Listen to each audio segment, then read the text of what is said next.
Hi guys, I'm Joe, and this is the Horrible Business Owner channel. So today we're going to discuss the value of leasing equipment.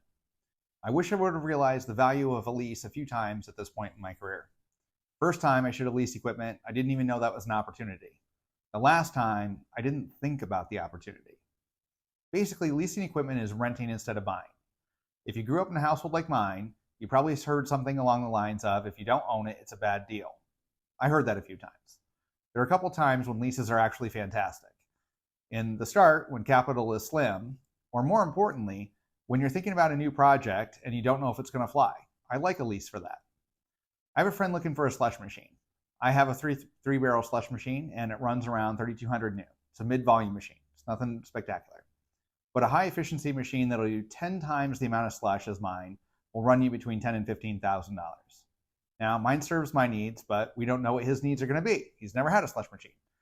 So he has two options. He can guess and throw his money at one of the two machines. He can guess that he needs the bigger machine, and if he doesn't, he's going to have an ultra-long payback period for that machine.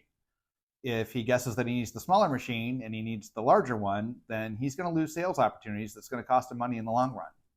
So he went to a food show and he has the opportunity to lease one of the larger machines for $250 a year. And the company services the machine in the spring and fall. No commitment for a second year. So this seems like a no-brainer, but the lease requires that he buys the slush mix from the leasing company for the time period of the lease. The price increase on the mix is $5 per gallon over going rate. Now, if he sells 100 gallons of mix in a year, he would have paid $250 for the machine and an extra $500 for the slush mix. That would total $750 to rent the machine, a $10,000 machine for a year. To me, who owns and maintains my equipment, that seems really cheap. But if he sells 500 gallons of mix, he should have bought the machine because he'll be paying $2,750 a year to rent the machine, and the payback period to own it would have been less than 5 years. Since he doesn't own a machine now, he can lease the machine for one season, see how it does, and then he can make an educated choice on whether to buy a machine or keep leasing. If he does this pricing based on the cost of goods he has to pay, then the only machine price is technically the rental, which the ability to lower the cost of goods later with the purchase. Personal mistake. One year we tried to offer food. I spent over $8,000 on equipment that I could have leased for under $1,000. That project didn't fly. And now I have $6,000 worth of equipment in storage that I don't have a use for. I could have saved $5,000 or more by leasing the equipment to test the market before I bought, but I didn't even know that that was a possibility. The second and third time that I should have leased are basically the same problem. First, I bought a soft serve machine for $29,000 that had a 9-flavor option. I thought that machine was great, loved it. The customers didn't. They wanted a twist machine.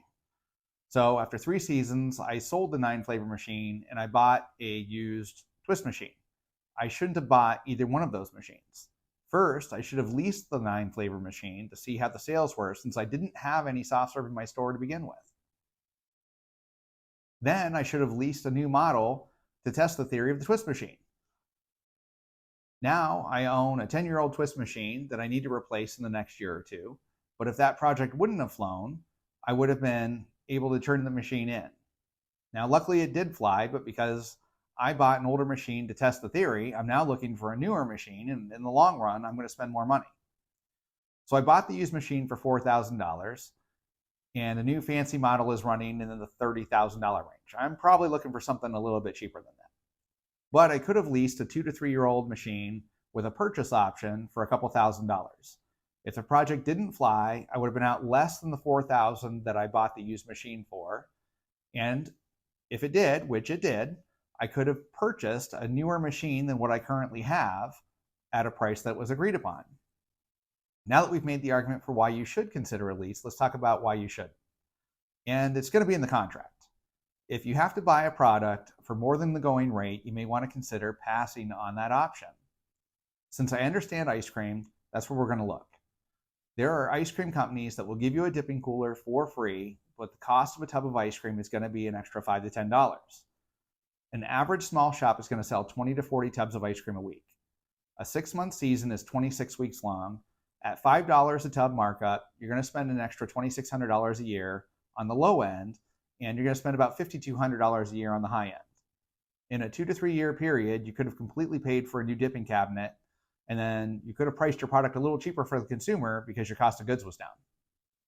And if you happen to be lucky enough to have a high volume store that serves 100 plus tubs of ice cream a week, you could buy a dipping cabinet twice a season on the savings of a $5 markup. But again, if you do the cost of your product at the price you're paying, you technically have the price of the lease that you eat every year, which in this case is $0. The difference of buying and leasing in this example boils down to the cost of product, which influences the price you have to charge the consumer. Well, guys, I hope you learned something new today. If you like what I'm doing, drop a like for me so I know what to focus on. If you have a topic you'd like me to try to cover, leave me a comment so I know what that is. I hope you all have a prosperous week. We'll see you next time.